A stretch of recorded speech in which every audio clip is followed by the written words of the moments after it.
what you lack in power, you make up for with very consistent, easy to achieve accuracy. So put the bullet where it belongs and things die. That's how it works.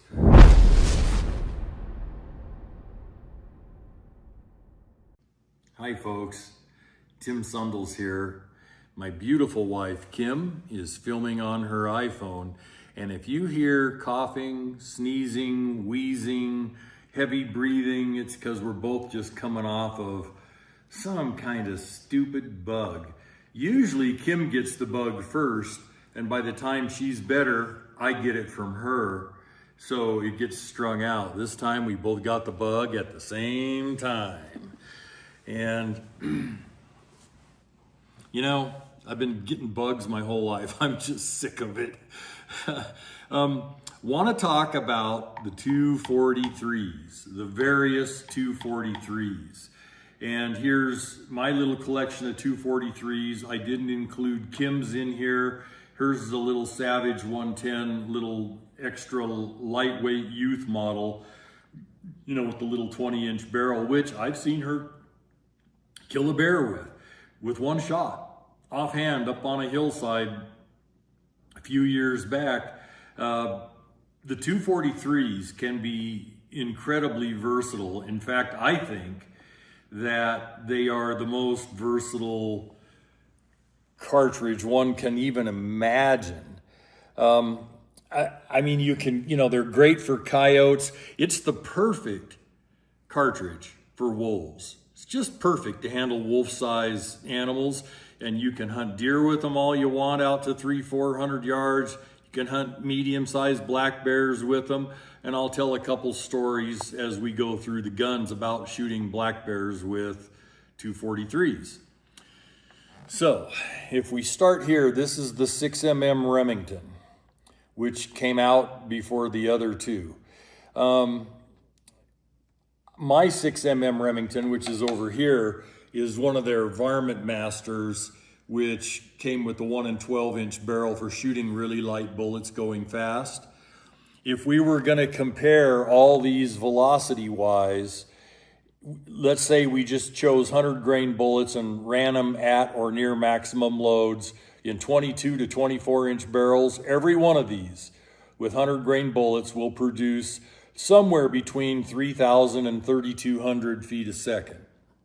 And they're all fairly equal, even though it looks like there's a big case capacity difference in them. There really isn't that much. The 6mm, which is taller, has a little more body taper. So that hurts powder capacity. The 243 is shorter with a little less body taper, and the 6mm XC or the 6XC is short and fat with very little body taper, but still holds a good amount of powder because it's fat and has a little bit sharper shoulder on it. So this load right here is the load that I currently shoot in the Remington Varmint Master, and it's a 70 grain Nosler ballistic tip, and I shoot it at 3,600 feet a second, and it just blows furry and feathery varmints into confetti.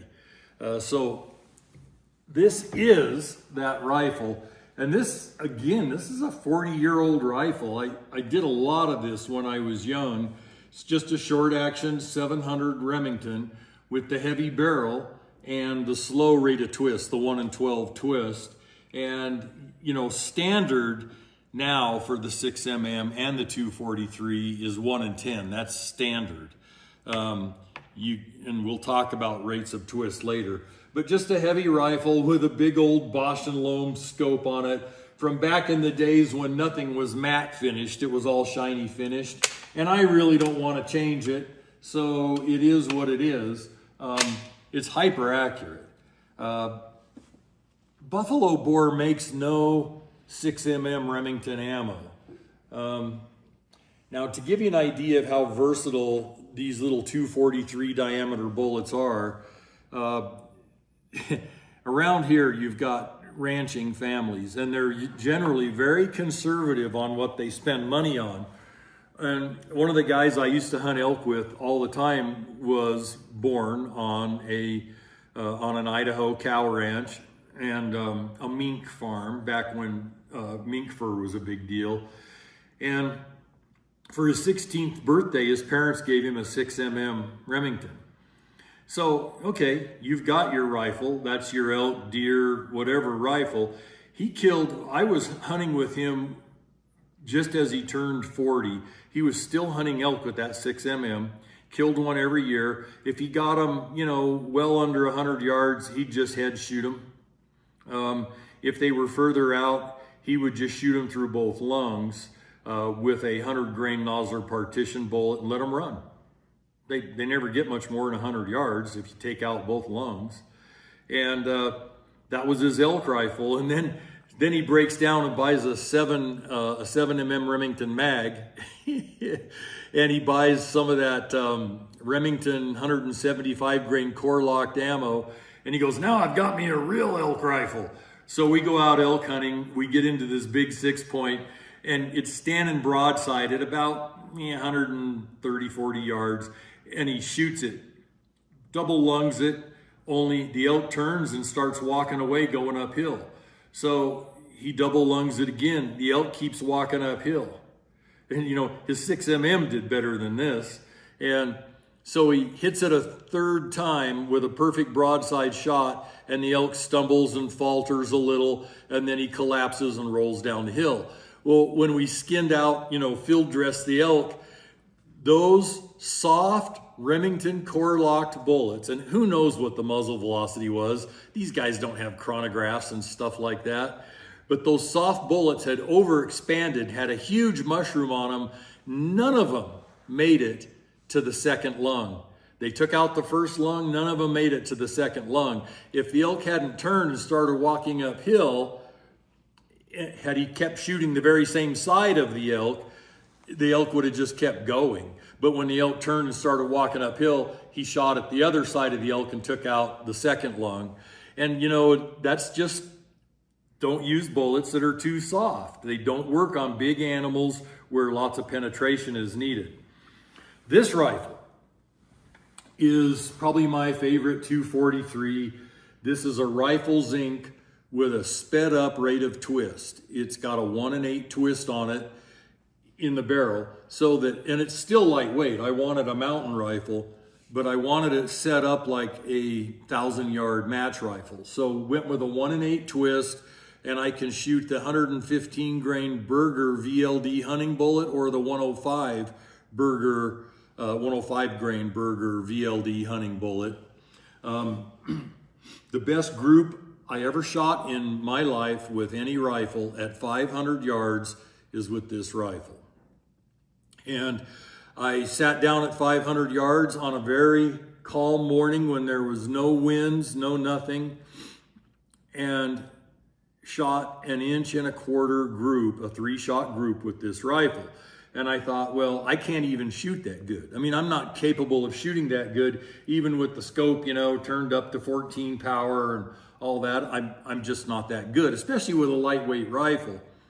So I waited a week or so until I had other shooting to do, and I shot this rifle again with the very same load and shot another. And I really worked at doing everything right. Shot another 1.25 inch 3-shot group at 500 yards. And I can't shoot that good. So who knows how good the ammo rifle combination is actually shooting. It must be a one-holer at 500 yards. Interestingly, I'm shooting the 105 Berger VLD in it right now, and what's interesting about that is I should be able to run that bullet, at over 3,000 feet a second, which I can, but the accuracy sucks. And as I slow it down and get it down to 2,700 feet a second, that's the load I shot those groups with. And it's so unbelievably accurate at 2,700 feet a second, knowing that I'm giving up, 250 feet a second for a max velocity. I'm just leaving it on the table because it doesn't shoot that good. That's fine. I'll shoot this the rest of my life at 2,700 feet a second. if I can shoot 1.25 inch groups at 500 yards, which I'm not that good. I mean, I'm not a competitive bench rest shooter. I shot a bear with this in Montana at, I want to say around 275 yards. And I did what I always do with the 243. I aimed right behind the shoulder and put the bullet through both lungs. That bear probably ran 30 yards, piled up dead. It's the beauty of the 243. It's so versatile and so useful. And honestly, if I could only have 3 centerfire high-powered rifles, one would be a 243, one would be a 30-06, and one would be a 338 Win Mag for North America. Those are the 3 I would choose for North America. I can handle everything quite well with them. 243s are wonderful. Kim takes hers out and shoots it a lot. You know, the recoil is so mild and they're just enjoyable to shoot, and they're pretty effective. How does a 243 compare to a 270? This is a Chris Yonker question. Okay. The 270 is noticeably more powerful, noticeably bigger bullet diameter, noticeably more effective on large animals. The key to killing large animals with broadside shots is just shoot them through both lungs. Nothing can live without oxygen getting to its brain. And when you take out both lungs, you stop the breathing machine and they pass out, lay there and die. I don't know why I bought this one. I actually bought it as a stashing rifle, a rifle just to work up a load for and stash it with 100 rounds of ammo. And I've just never gotten around to stashing it. This is a Steyr, you know, and it's an okay rifle. You know, it's kind of a short barrel. I think that's a 21 or 20 inch barrel. And you know, the fact that it's all stainless and synthetic, I just thought I'd buy this, work up a good load for it, and stash it. And I just haven't gotten around to that. It's always good to have a few guns stashed with a supply of ammo that are all sighted in and stuff. In case you need to go on the run, you can stop at one of your stashes and arm yourself. Another good thing to have in those stashes is a little backpack. Maybe a spare change of shoes and socks, and some gold coins. Gold's a beautiful thing if you're on the run.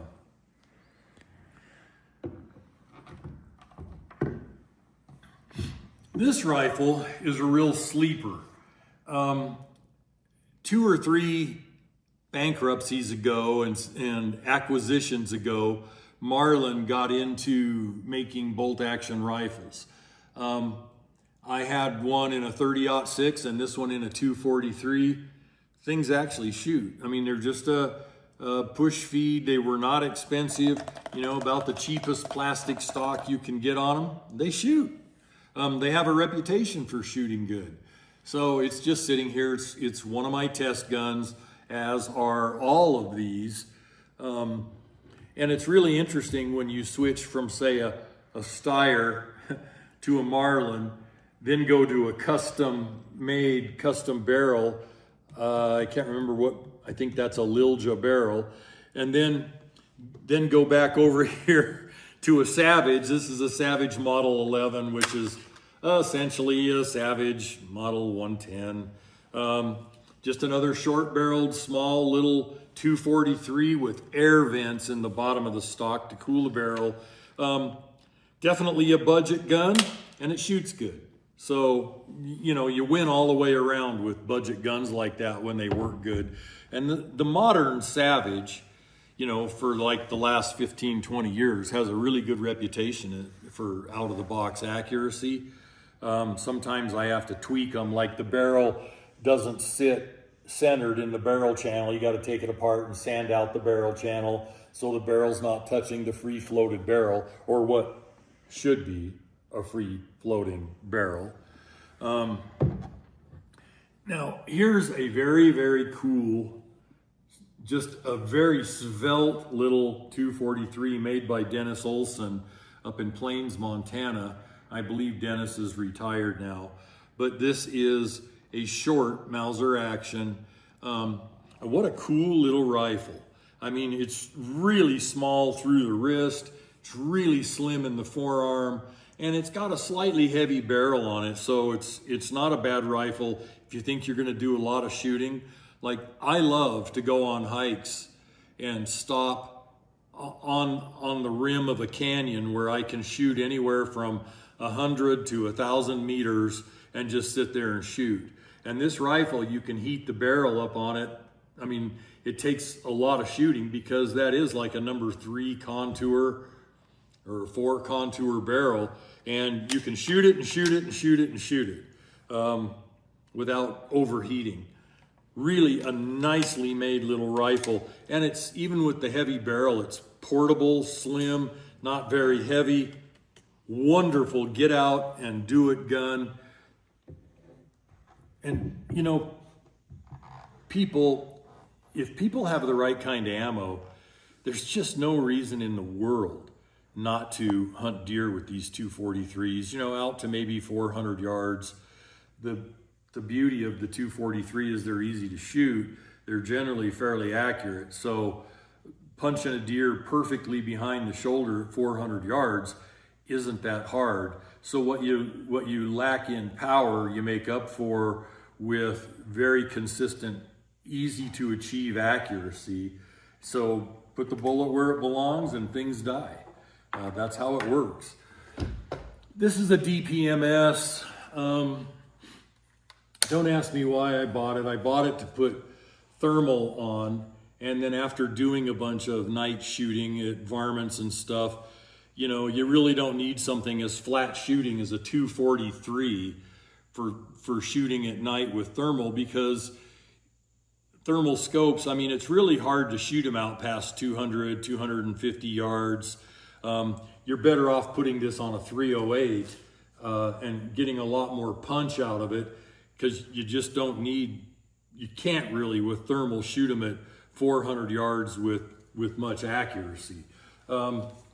Nice little rifle, just one of my little AR-10 platforms for the 243. And this all matters when we get into testing. When I develop ammo, I have to have multiple guns. The 6XC. Now, the 6XC, they were made from the ground up. Look at that. And they were made from the ground up with a faster rate of twist, a 1-in-8 rate of twist. And they were designed for, you know, 1,000-meter competition. This one is a custom-made rifle. Daryl Holland made this one for me with a medium weight barrel on it, kind of a short barrel. And you know, he just made it on a Remington 700 short action. But you'll notice how the barrel channel, if you can zoom on it, how the barrel is centered in the barrel channel. That's always so nice. Daryl makes really good long range rifles. And I've shot it quite a bit. I've carried it, taken it coyote hunting, and just had it out in the field using it. I'm actually just using cheap bullets, Sierra 100 grain bullets in it, and just slinging them out there at around, I don't know, 3,100 feet a second, maybe 3,000 feet a second. And just, you know, Daryl put I think it has a jewel trigger in it. He did all kinds of nice stuff on it to make it an easy shooting rifle, and it is. And the 6XC is, by its case design, supposedly, you know, with the short fat powder column, it is supposedly a more inherently accurate cartridge. And I know there's truth to these cartridge designs like that, like the 6.5 Creedmoor or the 6.5 PRC, you know, short fat powder columns. You know, they do ignite probably more consistently depending on the bullet weight, the type of powder you're running, and they probably are easier to make accurate overall. But if you've got a 243 Winchester or a 6mm Remington that's shooting good, who gives a squat? I mean, I'm never going to be a 1,000-yard competitive shooter. I won't with cartridges like this. I mean, I'll shoot animals out to 400 yards, but it's got to be something, you know, that's not big. I won't shoot an elk at that range with a 243, but a deer I would. And medium-sized black bear I would and have in both cases. This one is the one that's fun to shoot because with that 70 grain Nosler ballistic tip bullet, I get 3,600 feet a second out of this rifle, and it just demolishes things. I mean, it just explodes them. It's really a hoot to shoot that rifle. Folks, I hope that this kind of outlines the 243 diameter cartridges. There's others. I mean, there's lots of others. Wildcats and different types of cartridges for different purposes. I'm a country boy. I live in the Rockies. I'm running around in open sagebrush or shooting across canyons all the time. And that kind of shooting, the 243 just shines at that kind of shooting. And I think that's what's made it so popular. It's just so versatile from jackrabbits all the way up to deer and black bear. It's a great cartridge. We will say God bless, and we'll see you on the next video very shortly. Have a good day. And our apologies again for our live video yesterday, November 12th. Check it out under the live category. We had some glitches right after we were talking about dogmen, and YouTube has a channel called UNK, which is the unknown files about dogmen. And all of a sudden, whoop, glitches happened in the last half hour of our talks. You couldn't hear them or see them. So check out our video. It's about an hour and a half of our live, and you'll enjoy it. And you can check out that channel. It's very informative, whether you believe or not. Open your minds. It's very interesting. Take care, folks.